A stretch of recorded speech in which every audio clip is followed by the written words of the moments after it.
Hello everyone, हमारे YouTube channel अध्ययन समय में आप सभी का स्वागत है। आई होप आप सभी अच्छे होंगे।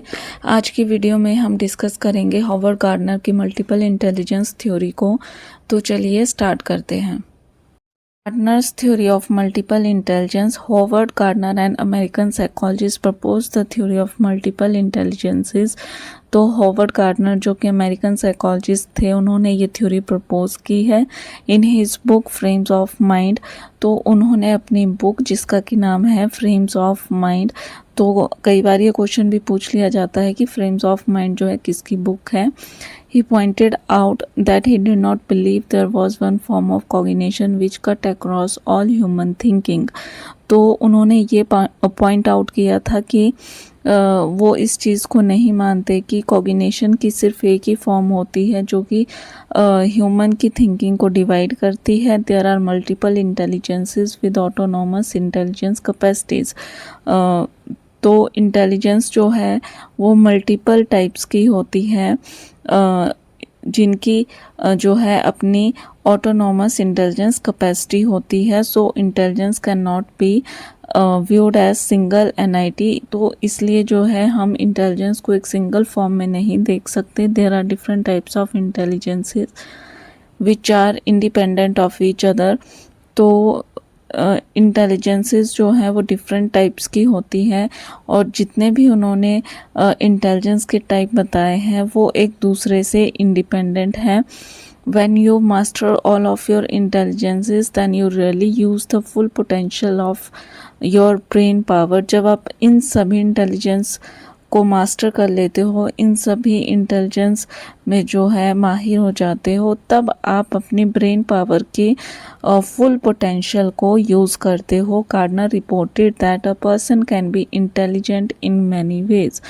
तो गार्डनर ने ये बताया है कि जो पर्सन है वो इंटेलिजेंट होता है कई तरह से, कई तरीक़ों से। He further found that the traditional intelligence test are not adequate to measure all the ways to become intelligent.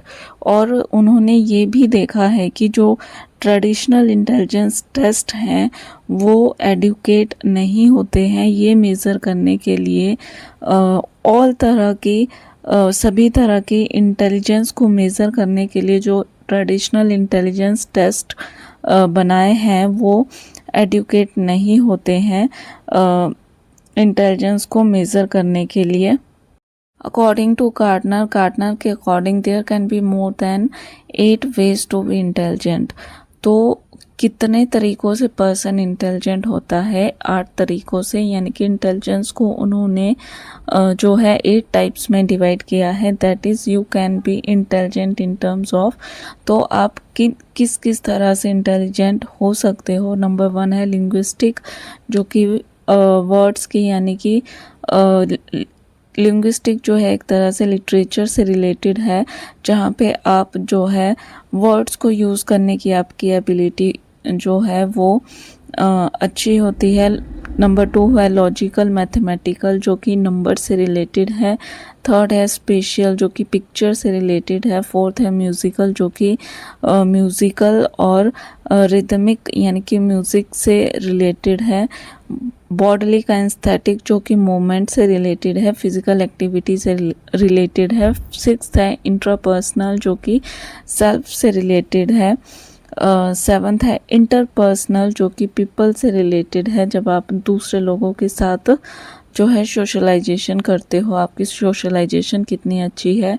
8th है नेचुरलिस्टिक, जो कि प्लांट्स एंड एनिमल से रिलेटेड है। 8 intelligences of Howard's theory are described below. तो 8 intelligences क्या हैं? 1 है visual spatial, the ability to perceive the visual spatial world accurately and represent this world internally in one's mind. We can see this type of ability in artists, sculptures, cartographers, anatomists and scouts. तो visual spatial जो होती है वो किस ability से related होती है? ये एबिलिटी होती है विजुअल स्पेशियल वर्ल्ड को समझने की सही तरीके से। और वर्ल्ड को जब आप अपने ही माइंड में जो है विजुअलाइज करते हो यानी कि जब आप ऑब्जेक्ट्स को अपने माइंड में ही जो है एक 3D स्पेस में जब आप विजुलाइज करते हो तो विजुअल स्पेशियल जो है इस चीज़ से रिलेटेड एबिलिटी होती है। और इस तरह की इंटेलिजेंस किन लोगों में देखने को मिलती है? आर्टिस्ट हो गए, आर्किटेक्ट हो गए, स्कल्पचर्स हो गए, इन सब में विजुअल स्पेशियल इंटेलिजेंस देखने को मिलती है। सेकंड है bodily kinesthetic, the ability to use one's body or body parts such as hands and fingers to solve problems and express ideas. We can see this type of ability in athletes, dancer, actors and memes. तो bodily kinaesthetic जो है वो ability होती है जो कि जिसमें कि जो पर्सन है अपनी बॉडी का यूज़ करता है और बॉडी पार्ट्स का यूज़ करता है, जैसे कि अपने हाथों की मूवमेंट करेगा, उंगलियों की मूवमेंट करेगा प्रॉब्लम को सॉल्व करने के लिए और अपने आइडियाज़ को एक्सप्रेस करने के लिए जो है वो हैंड्स और फिंगर्स की जो है मूवमेंट करता है। इस तरह की इंटेलिजेंस किन लोगों में देखने को मिलती है? एक्टर्स में देखने को मिलती है, एथलीट्स में देखने को मिलती है क्योंकि वो फिज़िकल एक्टिविटी करते हैं, हैंड्स और लेग्स की मूवमेंट यानी कि बॉडी पार्ट्स की मूवमेंट वो करते हैं। देन थर्ड वन है म्यूजिकल रिदमिक, तो the ability to think music, hear music almost continuously and recognise musical pattern, remember them and transform them. We can see this type of ability in musical performers, people who love to play musical instrument or sing and people who enjoy listening to music. तो musical rhythmic जो है intelligence क्या होती है? ये ability होती है music के बारे में सोचने की, म्यूज़िक को हेयर करने की और म्यूज़िकल पैटर्न को पहचानने की, उनको रिमेंबर करने की, देन पैटर्न्स में ट्रांसफॉर्मेशन करने की एबिलिटी होती है। और ये किन लोगों में देखने को मिलती है? जो कि म्यूज़िकल परफॉर्मर्स होते हैं, इन लोगों में ये इंटेलिजेंस देखने को मिलती है। फोर्थ वन है linguistic, the ability to use language effectively either in oral or written form to express ideas to others. तो linguistic जो है ability होती है जिसमें कि language को यूज़ किया जाता है effectively, या तो oral form में या फिर written form में। जब आप किसी और person को अपने ideas express करते हो तो जो language, जब आप language को आप effectively यूज़ करने की ability आपके अंदर आ जाती है तो उस चीज़ को लिंग्विस्टिक इंटेलिजेंस बोला जाता है। और इस तरह की एबिलिटी किन लोगों में देखने को मिलती है? राइटर्स में, पोइट्स में, स्टोरी टेलर्स में, लॉयर्स में, एडिटर्स में। तो इस तरह की जो एबिलिटी है इन लोगों में देखने को मिलती है। देन फिफ्थ है logical mathematical, the ability to use numbers and operations mathematically and to reason logically. तो जैसे नाम से पता लग रहा है कि ये एबिलिटी होती है नंबर्स को यूज़ करने की और जो मैथमेटिक्स के ऑपरेशन होते हैं नंबर से रिलेटेड उनको सॉल्व करने की और लॉजिकल रीजनिंग करने की एबिलिटी होती है। We can see this type of ability, इस तरह की एबिलिटी किन लोगों में देखने को मिलती है? मैथमेटिशियंस में, अकाउंटेंट्स में, स्टैटिशियंस में, साइंटिस्ट में, इस तरह की, और कंप्यूटर प्रोग्रामर्स, इस तरह के लोगों में जो है लॉजिकल मैथमेटिकल इंटेलिजेंस देखने को मिलती है। सिक्स्थ है intrapersonal intelligence, the ability to understand oneself, know who oneself is, know one's own strength and limitation and to act in accordance with this self knowledge.